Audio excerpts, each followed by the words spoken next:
युद्ध की विनाश लीला जारी थी। चारों ओर चिरे कटे और खून से लथपथ शवों के ढेर लगे हुए थे। रणभूमि में शायद ही कोई स्थान शेष था जहां पर भूमि अपने मूल रूप में दिखाई दे रही थी। युद्ध में सामान्यतया ऐसी स्थिति तब उत्पन्न होती है जब युद्ध अपने चरम को पार कर अंत की ओर अग्रसर होता है। दोनों ओर से भयंकर युद्ध लड़ा जा रहा था। तरह तरह के अस्त्र शस्त्र चलाए जा रहे थे। चारों तरफ रक्तपात हो रहा था। एक दुराग्रही, हठधर्मी एवं अति महत्वाकांक्षी दुर्योधन के कारण दोनों ओर के असंख्य सैनिक अब तक प्राण गंवा चुके थे। मेरे पिता द्रोण की मृत्यु के बाद कर्ण को सेनापति नियुक्त किया गया था। सेनापति बनने के बाद कर्ण का आत्मविश्वास भी बढ़ गया।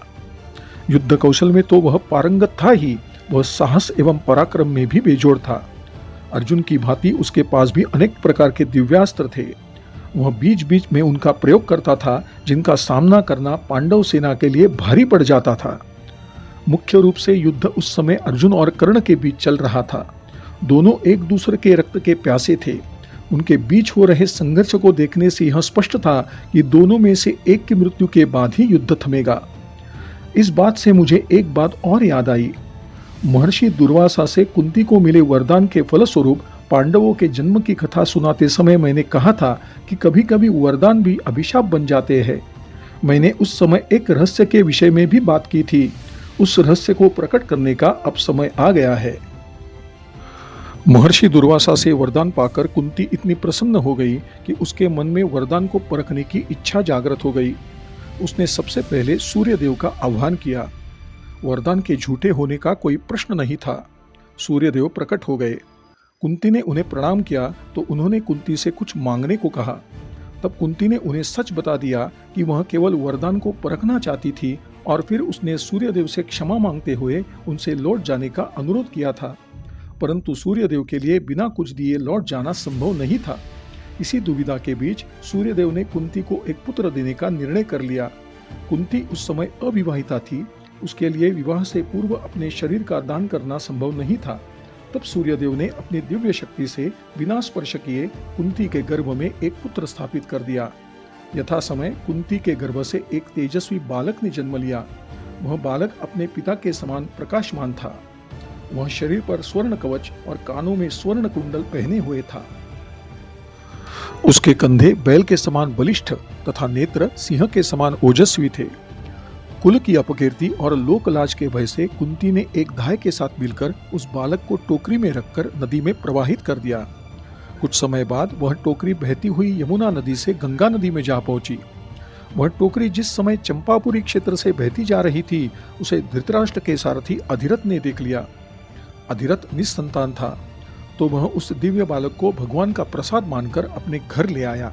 इसके बाद अधिरथ और उसकी पत्नी राधा ने मिलकर उस बालक का पालन पोषण किया। आपका अनुमान सही है। यही बालक बड़ा होकर कर्ण कहलाया। हाँ, यही पूर्ण सत्य है कि कर्ण वास्तव में कुंती पुत्र था और इस नाते वह पांडवों का ज्येष्ठ भाई था। इससे भी अधिक आश्चर्य की बात यह है कि कर्ण और कुंती दोनों ही इस रहस्य को युद्ध आरंभ होने से पहले से जानते थे। युद्ध के बाद जब मेरे मामा कृपाचार्य ने मुझे यह बात बताई तो मैंने उनसे सबसे पहला प्रश्न यही किया, क्या कुंती ने कर्ण को उसके जन्म की बात बताकर उसे पांडवों के साथ रहने के लिए आग्रह नहीं किया? सब कुछ पता लगने के बाद भी कर्ण ने दुर्योधन का साथ क्यों दिया और अपने भाइयों के विरुद्ध युद्ध क्यों किया? मामा कृप ने बताया, अश्वत्थामा, कुंती जानती थी कि दुर्योधन युद्ध में मुख्य रूप से कर्ण पर ही निर्भर था और यदि कर्ण उसका साथ छोड़ देता तो पराजय के भय से शायद दुर्योधन युद्ध को रोक सकता था। यही सोचकर एक दिन कुंती ने कर्ण से मिलने का निश्चय किया और वह कर्ण के स्नान ध्यान के समय गंगा तट पर जा पहुंची। कुंती को देखकर कर्ण ने उसे प्रणाम किया और पूछा, यह सूतपुत्र आपकी क्या सेवा कर सकता है? कर्ण, स्वयं को सूतपुत्र न कहो। मैं आज तुम्हें यही बताने आई हूं कि तुम सूतपुत्र नहीं हो। तुम मेरे पुत्र हो। तुम कुंती के पराक्रमी ज्येष्ठ पुत्र कर्ण हो। तुम यशस्वी पांडवों के ज्येष्ठ भाई कर्ण हो। यह आप क्या कह रही है? कर्ण व्याकुल हो उठा। मैं और आपका पुत्र, यह कैसे संभव है? इसके बाद कुंती ने कर्ण को दुर्वासा से मिले वरदान और सूर्यदेव के अंश से कर्ण के जन्म की कथा सुनाई।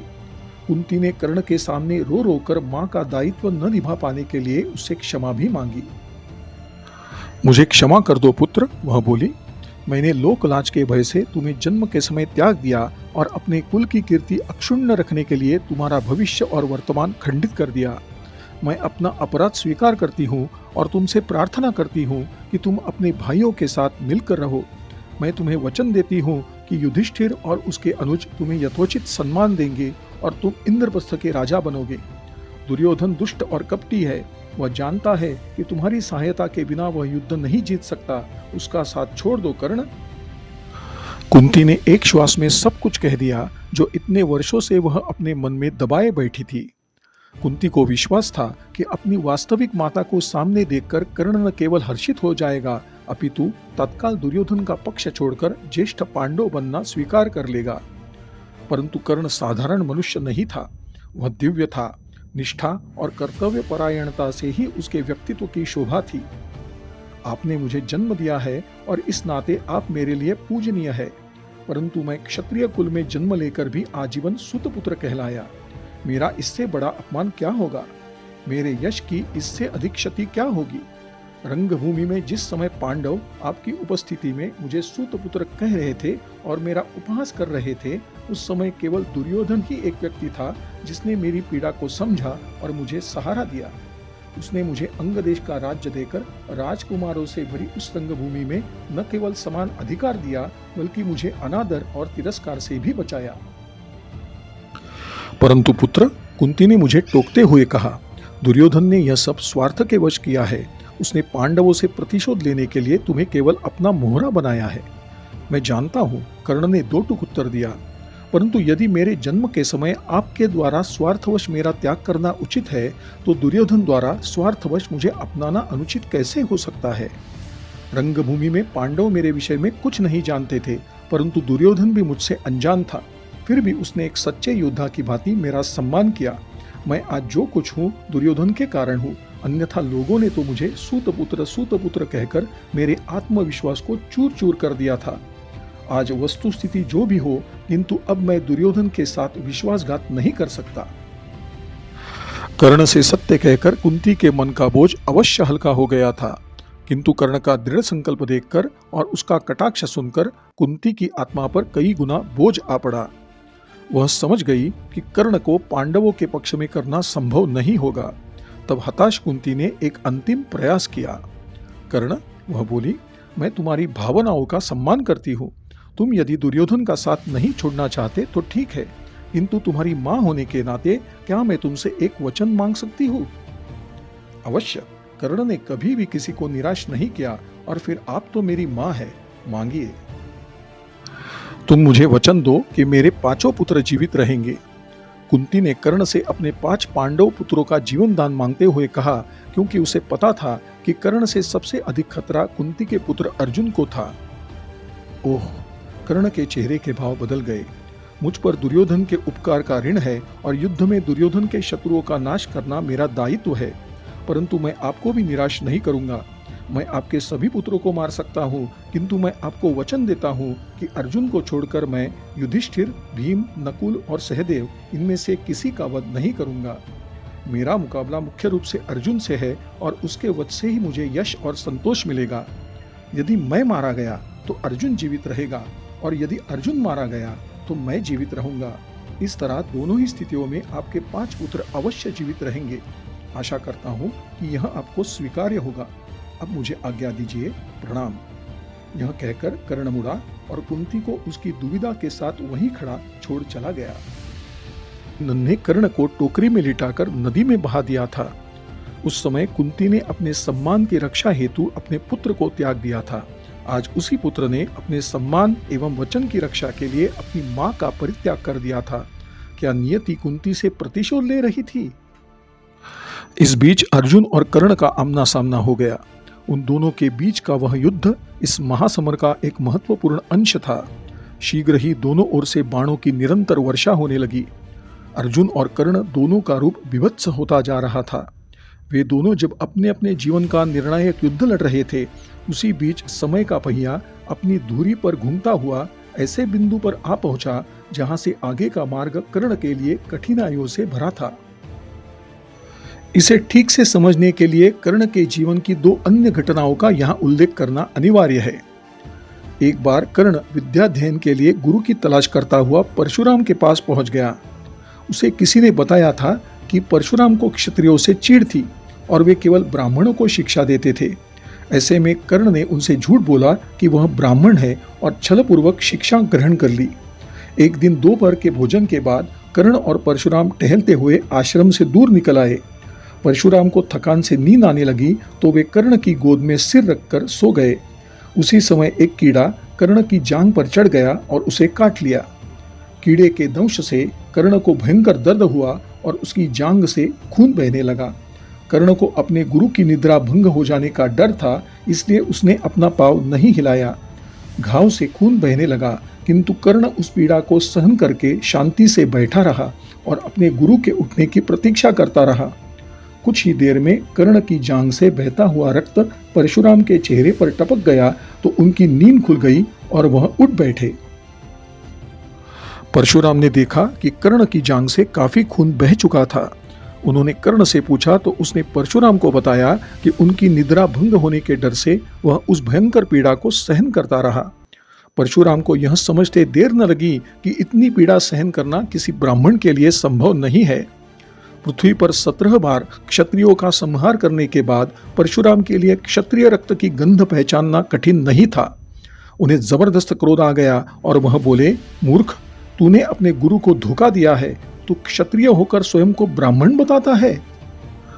यह सुनकर कर्ण ने उन्हें अपना असली परिचय दिया और कहा कि वह न तो क्षत्रिय है और न ही ब्राह्मण, अपितु वह सूत पुत्र है। कर्ण ने परशुराम से क्षमा याचना की, परंतु तब तक बहुत देर हो चुकी थी। परशुराम का क्रोध अपनी पराकाष्ठा पार कर चुका था। उन्होंने कर्ण की किसी बात पर विश्वास नहीं किया और उसे शाप दे दिया। तूने जो शिक्षा मुझसे छल द्वारा प्राप्त की है वह भी तेरे साथ छल करेगी, और जिस क्षण तुझे इस विद्या की सबसे अधिक आवश्यकता होगी उसी पल यह तेरे मस्तिष्क से विस्मृत हो जाएगी। इस घटना के बाद कर्ण को लगा कि वह अपने लक्ष्य के निकट पहुंचकर उससे बहुत दूर हो गया था। उसने हताश होकर फिर से अपनी यात्रा आरंभ कर दी। कुछ समय बाद वह घूमता हुआ एक गांव के निकट पहुंच गया। उस समय तक अंधेरा हो गया था तो कर्ण ने रात्रि उसी गांव में बिताने का निश्चय किया।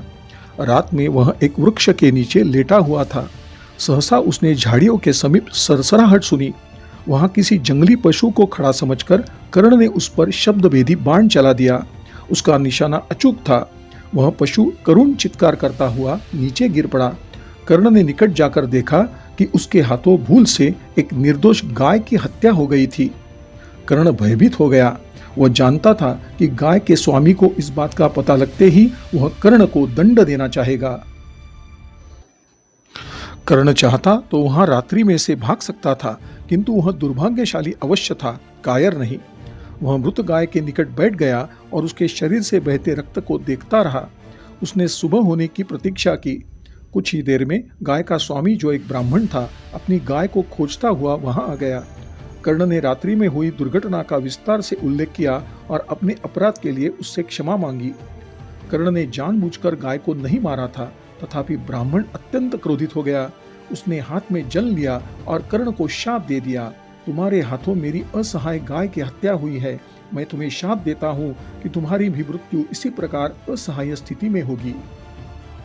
कर्ण के पास अपने प्रारब्ध पर दुखी होने तथा परशुराम और उस ब्राह्मण के शाप के सत्य होने की प्रतीक्षा करने के अतिरिक्त कोई अन्य विकल्प नहीं था।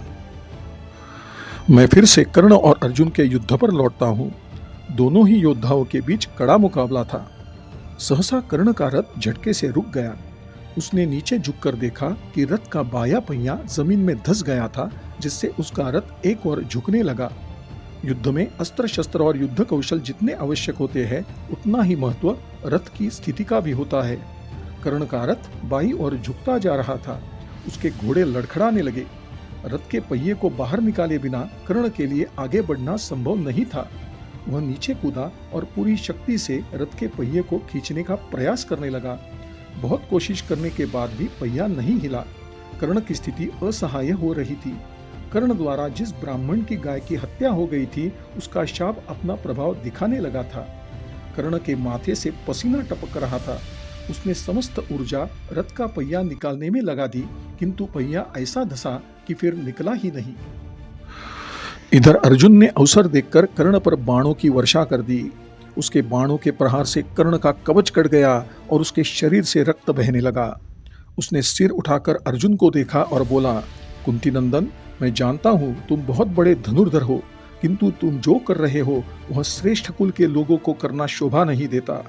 क्या तुम्हारे गुरु ने तुम्हें यह नहीं सिखाया कि ऐसे योद्धा पर जिसके पास बाण न हो अथवा जिसका कवच कट गया हो वार नहीं करना चाहिए? यदि तुम सच्चे योद्धा हो तो तनिक रुको और मुझे अपने रथ का पहिया बाहर निकालने दो। तुम रथ पर सवार हो और मैं नीचे धरती पर हूँ, इस नाते भी तुम्हें मुझ पर प्रहार करना नहीं चाहिए। ऐसा करना युद्ध धर्म के विरुद्ध है।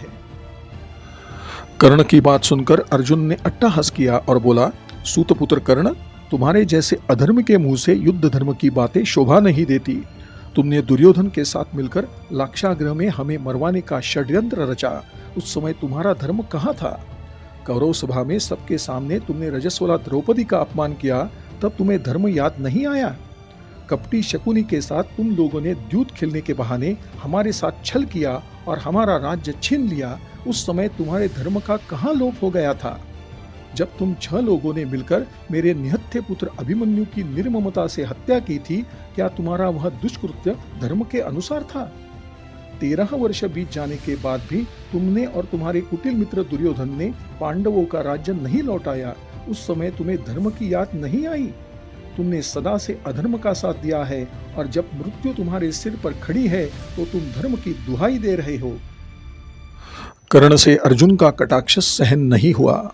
उसने परशुराम से प्राप्त दिव्यास्त्रों का आह्वान करने हेतु अपना हाथ ऊपर उठाया और उन अस्त्रों से संबंधित मंत्रोच्चारण आरंभ किया, किंतु उसे यह जानकर बहुत आश्चर्य हुआ कि भरपूर प्रयासों के बाद भी उसे कोई मंत्र याद ही नहीं आ रहा था। अभी ब्राह्मण के शाप का प्रभाव पूरा ही नहीं हुआ था कि परशुराम का शाप भी उसके साथ जुड़ गया। कर्ण को लगा कि वह परशुराम से प्राप्त समस्त विद्या भूलता जा रहा है। कर्ण ने यह कल्पना भी नहीं की थी कि दोनों शाप उसके जीवन के सबसे महत्वपूर्ण युद्ध में एक साथ इस तरह प्रभावी हो जाएंगे। वह समझ गया कि उसका अंत समय आ चुका है। कर्ण ने अपने रथ के पहिए को निकालने के लिए अंतिम धक्का लगाया और विफल होकर वहीं जमीन पर बैठ गया। उसकी दृष्टि अर्जुन पर पड़ी, जो अपने प्रचंड गांडीव पर बाण साधे तैयार था। इससे पहले कि कर्ण संभल पाता, अर्जुन ने तीर चला दिया था। अर्जुन की यह विशेषता थी कि उसके द्वारा चलाए गए बाण का वेग इतना प्रचंड होता था कि वह किसी को दिखता भी नहीं था। अर्जुन ने जो बाण कर्ण पर छोड़ा था उसे भी किसी ने नहीं देखा, किंतु अगले ही क्षण कर्ण की दर्दनाक चीख सुनाई पड़ी। वह बाण कर्ण की छाती भेदकर उसकी पीठ से पार हो गया था। कर्ण का मुंह खुला था। उसने अश्रुपूरित आंखों से अपने पिता सूर्यदेव के अंतिम दर्शन किए और उन्हें देखते देखते अपने प्राण त्याग दिए। अचानक आकाश में काले बादल छा गए। ऐसा लगा मानो सूर्यदेव भी कुछ क्षण के लिए अपने पुत्र की मृत्यु से शोकाकुल हो गए थे। कर्ण की मृत्यु से कौरव सेना, विशेषकर दुर्योधन के हौसले पूरी तरह पस्त हो गए थे। दुर्योधन ने अपने जिस सबसे विश्वसनीय एवं कुशल योद्धा मित्र के भरोसे पर यह युद्ध लड़ने का खतरा उठाया था, वहीं उसे अकेला छोड़कर चला गया। दुर्योधन ने आकाश की ओर देखा। उसे अपने ऊपर बादल मंडराते हुए दिखाई दिए। कहीं ये पराजय के बादल तो नहीं थे? वह घबरा गया। वह शवों से पटी रणभूमि को ताकने लगा। 15 दिन पहले तक 11 औक्षायणी सेना का नायक दुर्योधन समरभूमि में अकेला खड़ा था। दुर्योधन और उसके कुछ सैनिकों के अतिरिक्त अब रणभूमि में केवल मैं, कृपाचार्य और कृतवर्मा जीवित बचे थे।